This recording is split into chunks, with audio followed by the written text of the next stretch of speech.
Shiv Sena UBT नेता प्रियंका चतुर्वेदी कहती है, बजट से जुड़े कई मुद्दे हैं। जिस तरह से कर निर्धारण का फैसला किया गया है उसे आम लोगों पर बोझ बढ़ा है। महंगाई से कोई राहत नहीं मिली है, बेरोजगारी के मुद्दे पर ध्यान नहीं दिया गया है और जिस तरह से बुनियादी ढांचे को ध्वस्त किया जा रहा है, जैसा कि ओल्ड राजेंद्र नगर में हुआ, बेसमेंट में भरे पानी के कारण 3 छात्रों की जान चली गई। मैं कहूँगी कि ये मौत नहीं बल्कि हत्या है और ये बहुत ही दुर्भाग्यपूर्ण है। हम बजटीय भाषणों के दौरान उन सभी मुद्दों को उठाएंगे। उन्हें यानी कोचिंग संस्थान को जवाबदेह ठहराया जाना चाहिए, लेकिन इसके लिए जिम्मेदार अधिकारियों और एमसीडी के लोगों का क्या? इस मुद्दे पर भाजपा जो गंदी राजनीति कर रही है वह दुर्भाग्यपूर्ण है। एलजी से लेकर सभी स्तरों पर जवाबदेही तय की जानी चाहिए।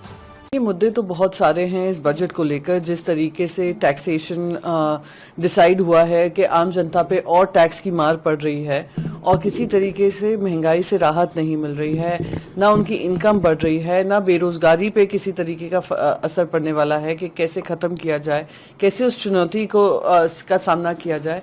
और मोस्ट इम्पॉर्टेंटली जो पूरा इंफ्रास्ट्रक्चर कोलैप्स हो रहा है। आपने राजेंद्र नगर में देखा कि 3 दुर्भाग्यपूर्ण मौतें हुई हैं। स्टूडेंट्स अपनी घर छोड़कर आते हैं अपने भविष्य के लिए और आज पानी भरने की वजह से उनकी मौतें हो जाती हैं।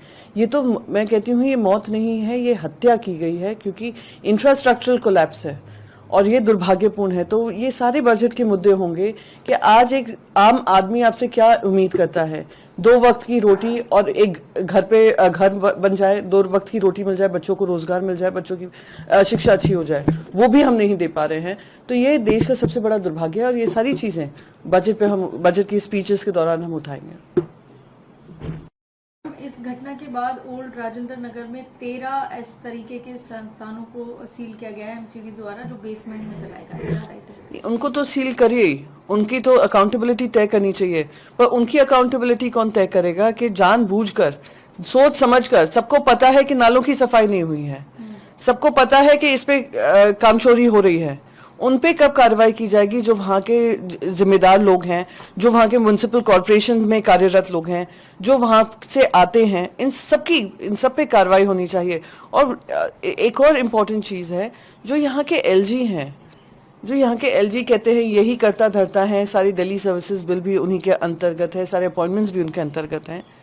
क्यों उन्होंने ये समझा नहीं कि बारिश का सीजन आ रहा है, ये नालों की सफाई महत्वपूर्ण है। बहुत ही, मैं कहती हूँ ये मौतें नहीं हुई हैं, ये एक्सीडेंटल डेथ नहीं है, ये जानबूझकर मर्डर हुआ है अपनी नाकामी की वजह से।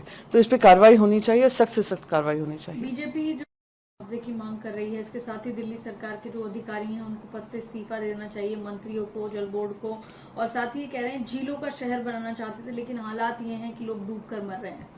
जिनके परिवारों में ये जाने गई हैं, जिनके बच्चों की मौतें हुई हैं, आप उनसे पूछिए कि ये मुआवजा उनके लिए ठीक है या उनका बच्चा उनके लिए ठीक था। ये जो मौतें हुई हैं वो हत्या है एंड अंडर मर्डर इनका ट्रायल होना चाहिए। और भारतीय जनता पार्टी जिस तरीके से घिनौनी राजनीति इस पर कर रही है, ये बहुत ही दुर्भाग्यपूर्ण है। अकाउंटेबिलिटी सब जगह से तय होनी चाहिए, एलजी से लेकर जो भी कर्मचारी हैं जो इसके जिम्मेदार हैं, इन सब की कार्रवाई होनी चाहिए और पता करना चाहिए कौन इसका जिम्मेदार है। और मैं तो कहती हूँ भारतीय जनता पार्टी के 7 मेंबर्स ऑफ पार्लियामेंट हैं यहाँ पर, उन्होंने क्या क्या नाले सफाई की सुपरविजन लिया, क्या क्या रिपोर्ट ली, क्या क्या मीटिंग्स ली, इसका भी जवाबदेही तय होनी चाहिए। राजनीति करना इसमें बहुत ही दुर्भाग्यपूर्ण होगा। पर हाँ, ये बात में सत्य है कि जो काम होना चाहिए था जनता का, वो काम नहीं हुआ है। उस